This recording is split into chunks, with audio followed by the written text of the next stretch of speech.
My name is Holly Van Leuven, and I'm a student in the Writing, Literature, and Publishing department. A lot of the smaller private liberal arts colleges I was looking at would have degrees in things like English, but not anything really geared towards creative writing, or they would offer creative writing only as a minor. So it would be very difficult for me to get literature and writing together, and let alone publishing. There was no other school at the undergraduate level that I could find that would offer such a range, and especially to have a degree where all three of those are given equal weight, it was unheard of until I had found Emerson.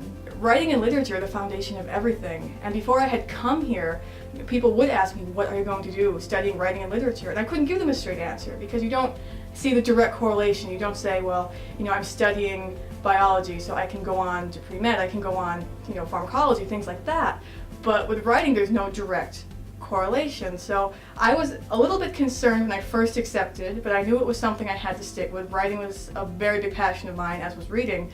And since I've been here, since I've seen the opportunities for internships, since I've seen publishing houses, there was none of that where I came from. Now that I've seen it from this point of view, I realize there's nothing that writing and literature don't touch. So while it's great to have an end goal and to realize this is the only option for me, the great thing about studying writing, literature, and publishing is the fact that so many different areas can benefit from that. It's not a hard and fast rule. You go to school to study creative writing, you have to end up being a novelist, and that's the only choice. But like I said, there's work in all kinds of public relations. Everyone needs writers. You need to get your idea across. When you really boil things down, everything is a story.